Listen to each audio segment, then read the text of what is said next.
At this exact moment in 1969, a single spark could have erased Apollo 11 from history. 200 feet above the concrete, an engineer is standing beside a fully fueled Saturn V, 5.5 million pounds of propellant, already alive, already dangerous.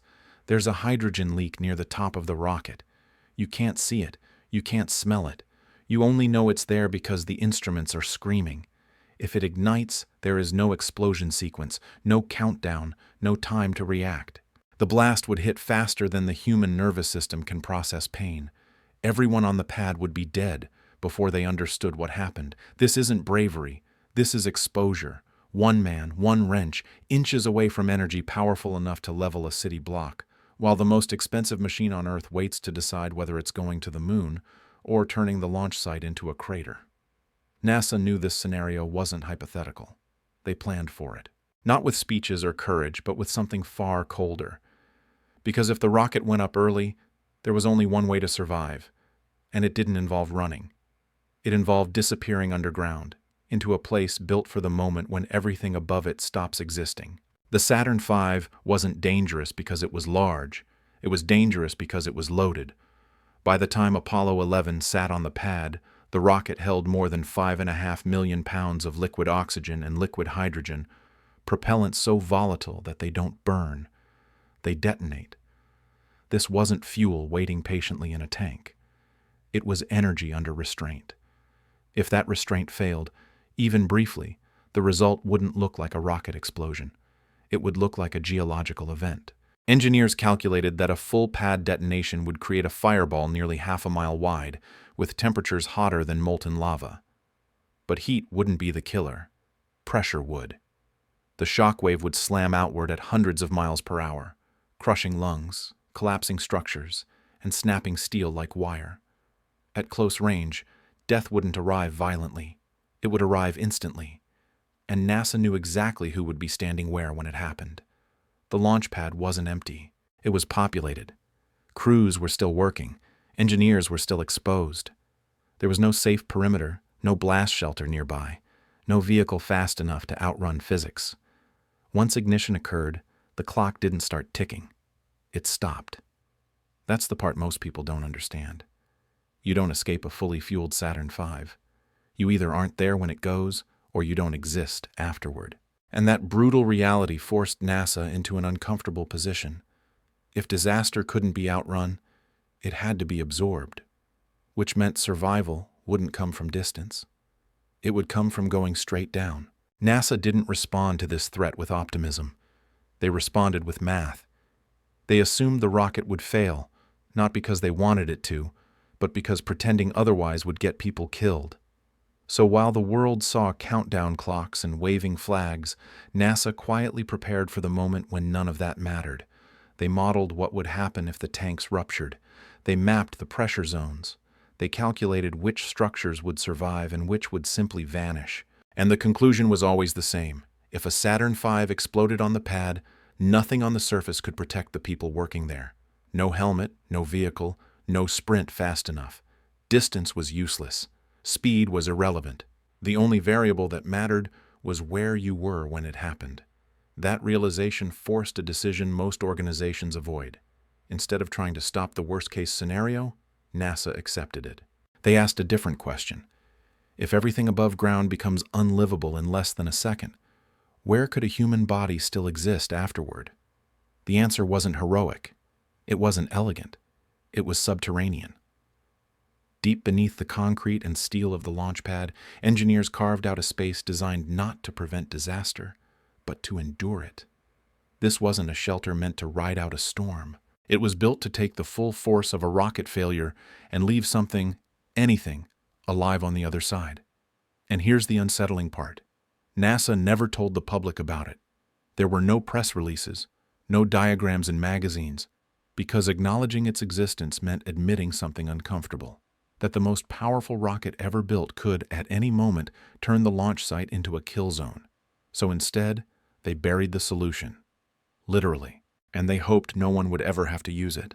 12 meters beneath the launch pad, under layers of reinforced concrete designed to survive hurricanes and rocket exhaust, there was a structure NASA never advertised. No signs, no safety briefings, no public name. If you didn't work on the pad, you weren't supposed to know it existed. The crews called it the rubber room, not because it sounded official, but because it described what it did. It bent, it absorbed, it refused to break when everything else would. This wasn't a bunker built for comfort or confidence. It was built for a very specific moment, the instant when the pad above became uninhabitable. Engineers understood something most people don't. Explosions don't just kill with fire, they kill with acceleration, with pressure, with forces that tear organs loose inside the body. The rubber room wasn't meant to stop an explosion. Nothing that close could. It was designed to ride it, to flex instead of shatter, to give human bodies somewhere to exist while the world above them was being rewritten by physics. And here's what makes it disturbing.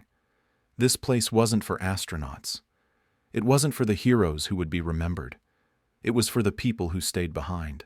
The technicians tightening bolts, the engineers chasing leaks, the men and women who would still be on the pad when the countdown didn't stop in time. NASA never called it a lifeboat, but that's exactly what it was. A last refuge, hidden underground, waiting for a failure no one wanted to acknowledge out loud. Getting to the rubber room was never guaranteed. In an emergency, there was no elevator, no orderly evacuation. You ran. You ran to a specific level inside the mobile launch platform, through steel corridors already vibrating with the sound of a fueled rocket beneath your feet. Hidden behind a small hatch was the only escape NASA could offer: a slide, nearly 200 feet long, steep enough that gravity did the work whether you were ready or not. At the top, a sprinkler system soaked the chute with water, not for comfort, but to reduce friction. Once you stepped in, you were committed. There was no way to slow yourself down. In seconds, you were accelerating faster than your body could react, plunging straight through the concrete of the launch pad toward whatever waited below. During testing, the system proved just how unforgiving it was. Water pooled at the bottom of the slide, turning it into a launch ramp instead of a brake. One worker hit the end hard enough to shatter bones. That wasn't a malfunction. That was physics winning. But injuries were acceptable. Hesitation was not. If the rocket ignited early, there would be no second attempt, no retry. You either disappeared underground fast enough, or you didn't exist anymore. At the bottom of the slide, the rubber room did its first job, slowing bodies that were never meant to move that fast. Thick rubber lined the walls, some sections more than 2 feet deep, not to cushion comfort, but to bleed off energy. Past that was the real shelter. A domed blast room built from dense steel and concrete, engineered to survive pressures most buildings are never designed to experience. Inside were 20 metal chairs bolted into place, each fitted with restraints meant for one thing: keeping a human body intact when the ground tries to tear it apart. This room wasn't anchored. It floated. Beneath the floor sat 24 massive steel springs, each calibrated to absorb violent acceleration. NASA engineers understood what an explosion that close would do. The blast wouldn't just push outward, it would slam downward, sending shock waves through the pad and into the bunker. Calculations showed accelerations could reach 75 Gs, enough to snap spines and liquefy organs. The springs turned that into something survivable. Not safe. Survivable. Around 4 Gs. Still brutal. Still disorienting. But not fatal. This room didn't block disaster. It surrendered to it, bending instead of breaking, moving instead of resisting. Survival here didn't come from strength. It came from compliance, letting physics pass through you without tearing you apart. Once everyone was inside, the blast doors closed. Not gently, not ceremonially. Heavy steel slabs slid into place, sealing the room off from everything above it. 8 locking pins drove into the surrounding concrete, cutting the chamber loose from the launch pad.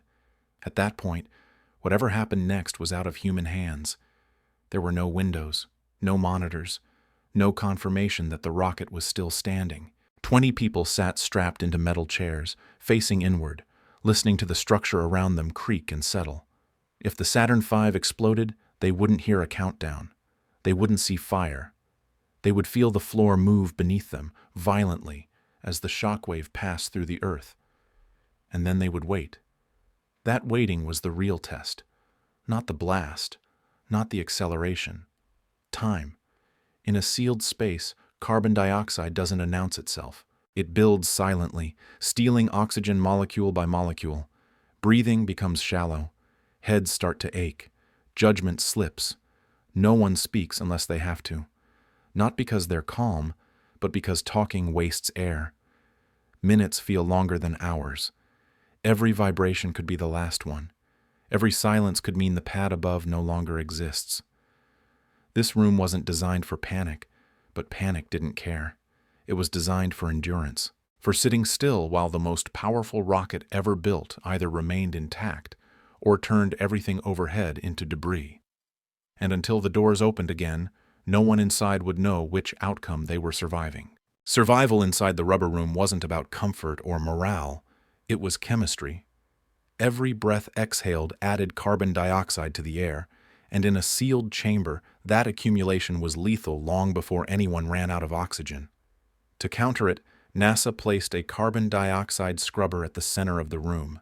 The machine pulled in the surrounding air and forced it through chemical filters that trapped CO2 molecules, buying the crew time one cycle at a time. Oxygen came from something even more unsettling: chemical oxygen candles, metal canisters that burned a mixture of sodium chlorate and iron powder at nearly 1100 degrees Fahrenheit. They didn't look dangerous, but they were controlled fires in a sealed bunker. Light one incorrectly, and you didn't suffocate, you burned. Each candle could keep one person alive for roughly 6 hours, nothing more. Food was utilitarian, military rations designed for war, not emergencies, dense calories, minimal volume, enough to keep bodies functioning, not comfortable. Water was rationed carefully. Waste was collected in a single industrial container. There was a toilet hidden behind a seat, offering just enough privacy to preserve dignity under pressure. The bunker could support its occupants for 4 to 5 days at most. But those days would stretch. No daylight, no sense of time.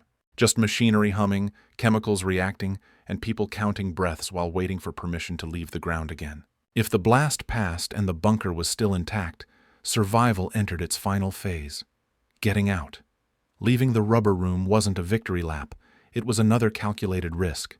The primary escape route was a narrow tunnel stretching nearly 1,200 feet away from the launch pad, sloping gently upward toward an air intake building at the edge of the complex.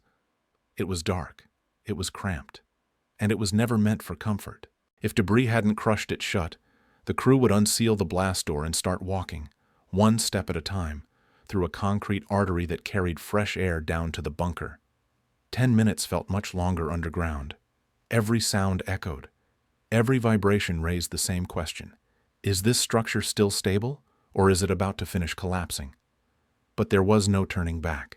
If the tunnel was blocked, if the explosion had warped the walls or filled it with debris, there was a second option: a maze of environmental control corridors beneath the pad. Pipes, ducts, steel doors, dead ends. A labyrinth designed for airflow, not people. Navigation wasn't guaranteed, and neither was daylight. NASA worried about a third scenario, one where both routes failed, where the bunker survived but escape didn't. That fear led to the final contingency, an emergency hatch directly above the blast room. It didn't open from inside. The plan was simple and grim.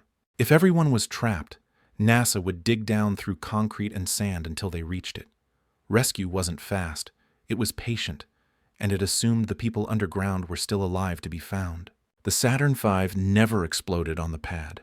The rubber room was never sealed during a real emergency. No one ever had to sit strapped into those chairs, counting breaths, waiting to find out if the surface still existed. In a strange way, that means the system worked. Its entire purpose was to never be needed. After the Apollo program ended, the bunker was abandoned. Time moved on. The pad was rebuilt. The world stopped thinking about how close it had come to disaster.